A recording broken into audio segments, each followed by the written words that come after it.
Bine ați venit! Haideți să vedem astăzi despre ce va fi vorba în această etalare. Vom lăsa oracolul să vedem care sunt energiile.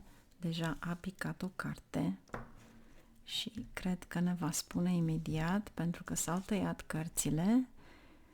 Wow! Serendipity!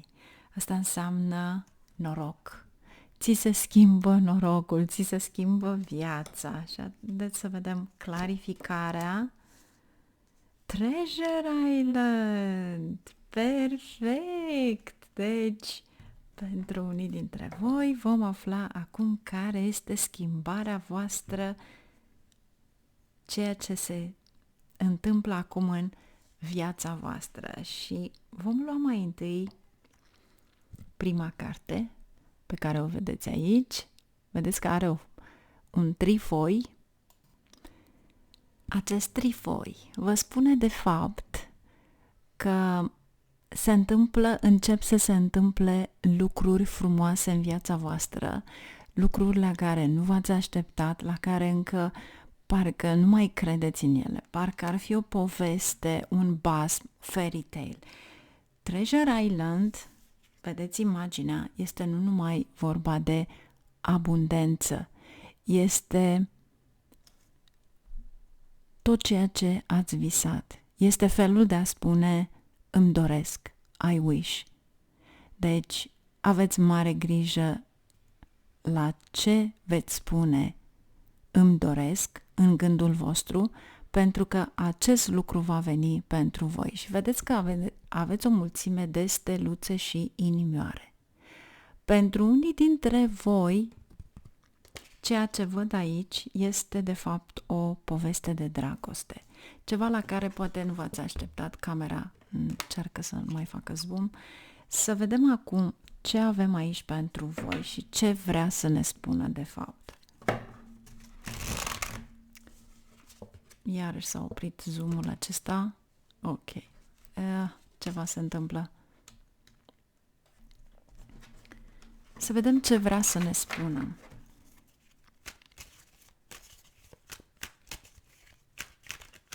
Pentru că este o întoarcere de situație, este o oportunitate care vine în viața voastră, ceva la care parcă v-ați luat gândul.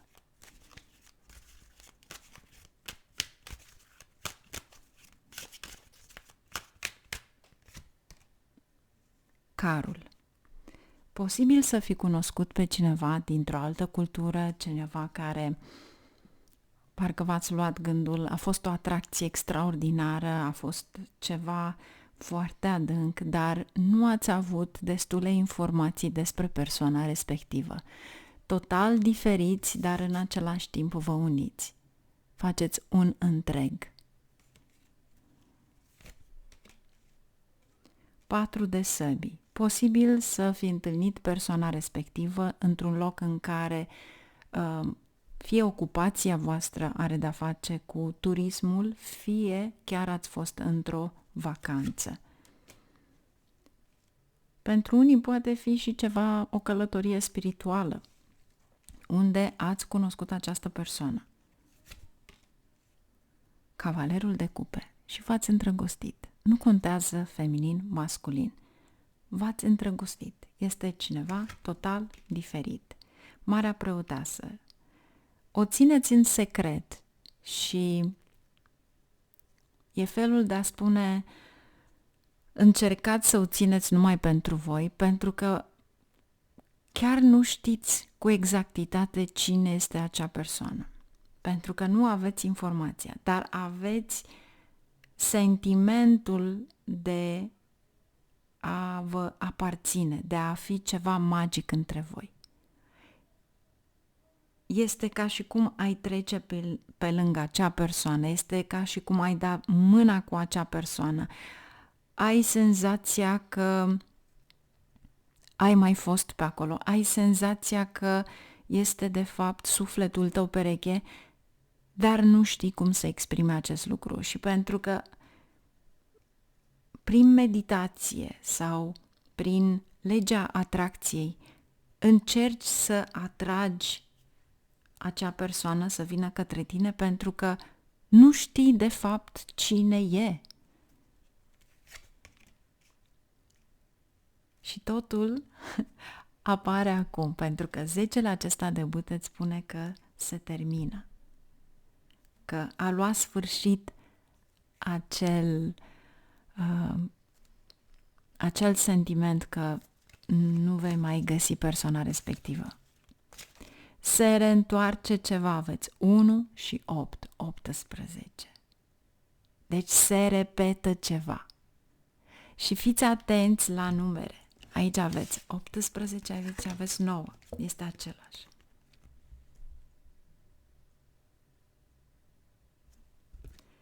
Deci trebuie să se repete ceva pentru a reveni în această viață. Ce veți descoperi? Care este, de fapt, descoperirea?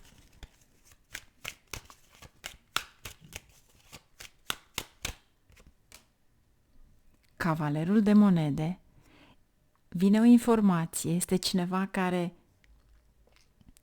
este ca și cum ar veni cu alte haine, ca și cum s-ar schimba total. Este cineva pe care voi știți de fapt, dar niciodată nu v-ați imaginat că poate fi persoana respectivă, acea persoană de care voi v-ați îndrăgostit. Pentru că e posibil să fi fost într-un anturaj în care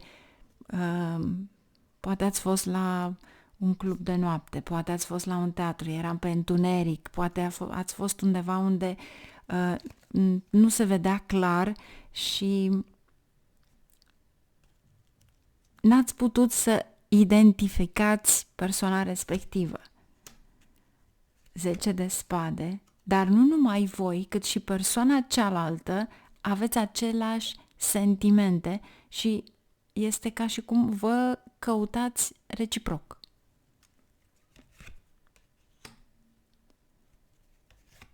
Și ei au înțeles cine sunteți. Deci ei v-au găsit primii.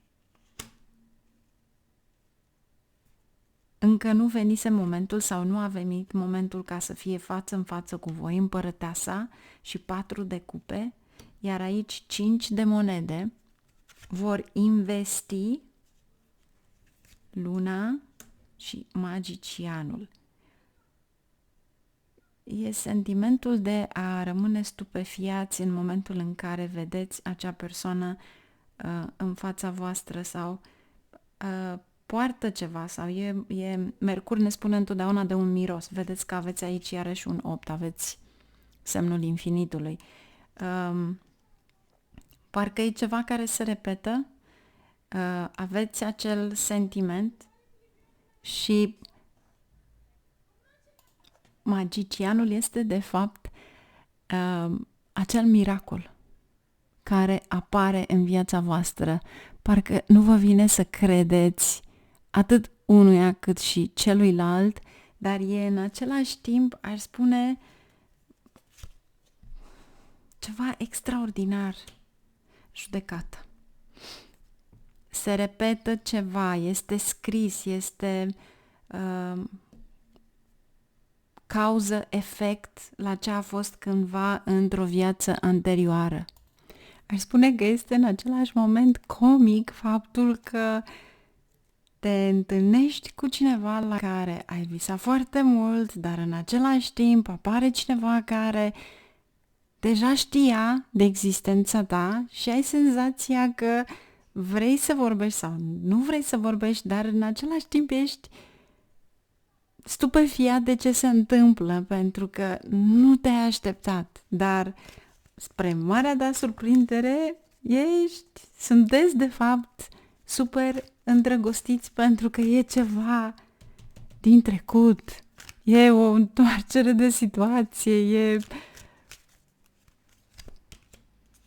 steaua, 3 de bâte, planurile pe care le faceți sau unul din voi le-a făcut și a plecat din ceva care trebuia să schimbe în viață, de fapt i-a adus un nou început. Ia uitați cât de frumoase sunt. karma, un nou început, norocul, o întoarcere de situație, superb. Este aceeași energie care vă dau la început. Deci, ceva din care voi doriți să plecați sau poate să schimbați ceva, vin niște schimbări la care nici nu v-ați gândit. Și este roata. Fate, destin, karma. Este superb.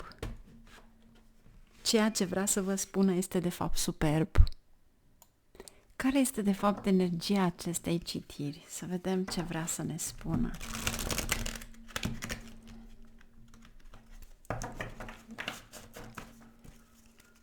Care este de fapt energia acestei citiri? De ce tocmai acum? S-a întors. Ai răbdare. Ai răbdare. Vedeți, acela este de fapt ceasul. Bate ceasul. Este ca și cum vă spune, mai aveți puțin și va veni acest ceva la care voi vă doriți. Dar am senzația că acest titlu ar fi bine să-l pun Îmi doresc. E ceva superb. Și soarele. Ce poate fi mai frumos decât această imagine? Soarele. Este felul de a spune strălucești ca un soare. Exact cum îl vedeți voi aici. Tu ești de fapt soarele. Intenția ta, planurile tale, visele tale, totul este aici. Și pentru unii dintre voi posibil să aduceți odată cu această schimbare, verdele acesta va aduce bani, cash, va aduce bani cu siguranță. Deci aveți un pic de răbdare. Poate acest mesaj cu numărul 16, răbdare, poate este după 16. Dar cu siguranță va fi ceva stupefiant, vă ia prin surprindere, e o poveste de basm, e o schimbare magică în viața voastră la care nu v-ați așteptat, e ceva care revine dintr-un trecut îndepărtat sau ceva care voi ați trăit-o și ați avut impresia că niciodată nu voi trăi așa ceva sau nu va veni către mine și spre marea surprindere, surpriza. E foarte frumoasă etalarea, numai bine, la revedere!